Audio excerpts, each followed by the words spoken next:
బాలీవుడ్లో బాంబు పేలింది. అయితే ఆ బాంబు తుస్సుమన్నది అని కొందరంటుంటే, లేదు లేదు ఆ బాంబు అంటుకుంది, ఇంకా పూర్తిగా పేలడానికి కొంత టైం పడుతుంది అని మరికొందరు అంటున్నారు. సైఫ్ అలీ ఖాన్ మీద అటాక్ అనేది తొలుతగా ఒక బాంబు లాంటి వార్తే అనుకున్నారు అంతా. కానీ అది తుస్సుమని పేలిపోయింది. ఆ అటాక్ చుట్టూ అనేక పెద్ద పెద్ద బాంబుల్లాంటి వార్తలు పేరుకుంటున్నాయి. మామూలు దొంగతనం కేసే అని పోలీసులు ప్రస్తుతానికి తేల్చినా బయటకు రావాల్సిన అంశాలు ఇంకా ఉన్నాయి అంటున్నారు. ఈలోగా అసలైన బాంబు మరోటి పేలింది. అదే సైఫ్ అలీ ఖాన్ 15,000 కోట్ల ఆస్తులను కోల్పోక తప్పదా అన్న అభిప్రాయాలు దుమారం రేపుతున్నాయి. మరి ఆలస్యంగా పేలాల్సి ఉన్న బాంబుకు ప్రీప్లాన్డ్గానే ఆ బాలీవుడ్ నటుడిపై దాడి అనే సీమ టపాకాయను పేల్చారా అన్న అనుమానాలు చక్కర్లు కొడుతున్నాయి. మొత్తానికి అసలైన బాంబు లాంటి వార్త ఏంటంటే, సైఫ్ అలీ ఖాన్కు వంశపారంపర్యంగా సంక్రమించిన 15,000 కోట్ల ఆస్తి వదులుకోవాల్సిందేనా అన్న చర్చ దుమారం రేపుతోంది.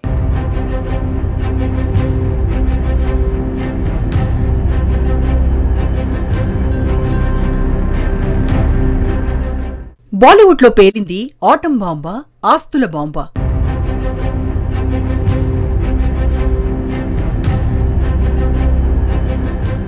సైఫ్ అలీ ఖాన్ ఆస్తులు ఆవిరినట్టేనా?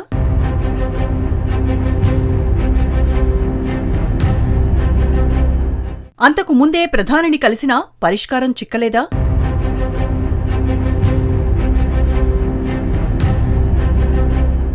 బాలీవుడ్లో బాంబులు పేలే టైం వచ్చిందా అంటే అవునని అంటున్నారు పలువురు సినీ పండితులు, అలాగే రాజకీయ నిపుణులు కూడా. బాలీవుడ్ను కొన్ని దశాబ్దాలుగా శాసిస్తున్న కుటుంబాలు ఏవైనా ఉన్నాయంటే అవి ఖాన్ల వంశం, అలాగే కపూర్ల వంశంగా చెప్పుకోవాల్సి ఉంటుంది. కపూర్ల కుటుంబం నుంచి కరీనా కపూర్, ఖాన్స్ నుంచి సైఫ్ అలీ ఖాన్ ఒక్కటై బాలీవుడ్లో ప్రధాన పాత్రధారులుగా ఉంటున్నారు. వారు కాకుండా అనేక మంది కపూర్లు, అనేక మంది ఖాన్లు ఉన్నప్పటికీ ప్రస్తుత కథ మాత్రం సైఫ్ అలీ ఖాన్కు వంశపారంపర్యంగా సంక్రమించిన ఆస్తుల గురించే. బాలీవుడ్లో ఎలాంటి కదలిక సంభవించినా అది యావత్ దేశం దృష్టిని ఆకర్షిస్తుంది. ఇప్పుడు సైఫ్ అలీ ఖాన్ వార్త కూడా అలాగే అందరి నోళ్లలో నానుతోంది.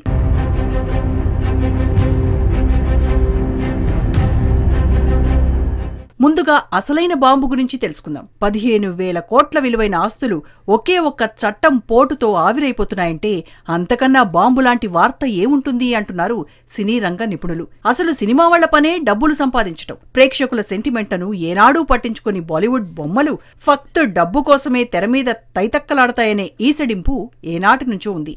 ఆ విషయంలో తెలుగు ఇండస్ట్రీ గానీ, మలయాళ, తమిళ, కన్నడ వంటి దక్షిణాది ఇండస్ట్రీలు చాలా మెరుగ్గా ఉన్నాయనే కితాబులు కూడా అందుకుంటున్నాయి. ఇక సినిమాల్లోనూ బాలీవుడ్ హీరోలు గానీ, నిర్మాతలు గానీ అసలు కథ కంటే వారి పైత్యానికే పెద్దపీట వేస్తారనే విమర్శలు తీవ్రంగానే ఉన్నాయి. ఇలా ఎవరి భావాలతోనూ పని లేకుండా కేవలం డబ్బు కోసమే బతుకుతున్నట్టు భావించే హిందీ ఇండస్ట్రీలో ఒక నటుడికి సంబంధించిన 15,000 కోట్ల ఆస్తులను ప్రభుత్వం స్వాధీనం చేసుకోబోతోంది అంటే దాని ప్రభావం ఎలా ఉంటుందో ఊహించుకోవాల్సిందే.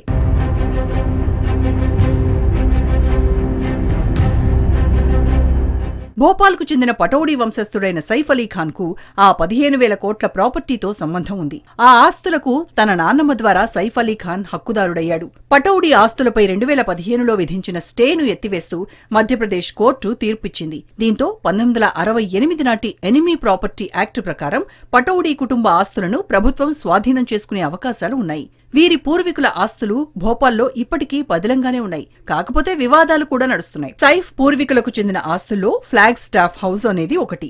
అందులోనే సైఫ్ బాల్యం గడిచిపోయిందట.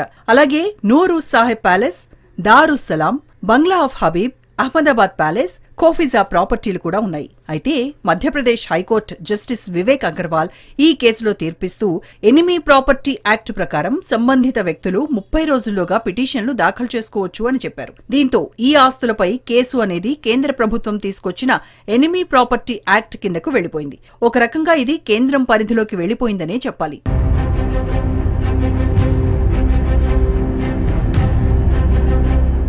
దేశ విభజన తర్వాత పాకిస్తాన్కు వలస వెళ్లిన వారి స్థిరాస్తులను కేంద్ర ప్రభుత్వం ఎనిమీ ప్రాపర్టీ యాక్ట్ ప్రకారం స్వాధీనం చేసుకునే అవకాశం ఉంది. మరోవైపు భోపాల్కు చెందిన చివరి నవాబు హమీదుల్లా ఖాన్కు 3 కుమార్తెలు ఉన్నారు. ఆయన పెద్ద కుమార్తె అబీదా సుల్తాన్ 1950లో పాకిస్తాన్కు వెళ్లిపోయింది. రెండో కుమార్తె సాజిదా సుల్తాన్ భారత్లోనే ఉండిపోయింది. నవాబ్ ఇఫ్తికార్ అలీ ఖాన్ పటౌడీని ఆమె పెళ్లి చేసుకుంది. దీంతో పటౌడీ ఆస్తులకు ఆమె చట్టపరమైన వారసురాలైంది. ఆయన కొడుకు భారత క్రికెట్ టీంకు ఒకప్పటి కెప్టెన్ గా పనిచేసిన మన్సూర్ అలీ ఖాన్. 1952లో ఇఫ్తికార్ అలీఖాన్ చనిపోయాక మన్సూర్ అలీఖాన్కు రాజాభరణాలు, ప్రభుత్వ లాంఛనాలు సంక్రమించాయి. ఆయనకు నవాబు అనే బిరుదు కూడా ఇవ్వబడింది. ప్రభుత్వం నుంచి మన్సూర్కు భారీ ఎత్తున భరణాలు, ఆస్తులు సంక్రమించాయి. ఆయన కొడుకే సైఫ్ అలీఖాన్. ఆ విధంగా సాజిదా సుల్తాన్ అంటే నాన్నమ్మకు సంక్రమించిన ఆస్తులకు సైఫ్ అలీఖాన్ వారసుడయ్యాడు. మరోవైపు 1971లో తీసుకొచ్చిన 26వ రాజ్యాంగ సవరణ ద్వారా సంస్థానాలకు చెల్లిస్తూ వచ్చిన రాజాభరణాలను రద్దు చేసింది. అయితే రాజాభరణాలు, బిరుదులు పోయాయి కానీ ఆస్తులు మాత్రం ఆ వంశీకుల చేతుల్లోనే ఉండిపోయాయి. ఆ విధంగా ఆనాటి ఆస్తులకు సైఫ్ హక్కుదారుడిగా ఉంటున్నాడు.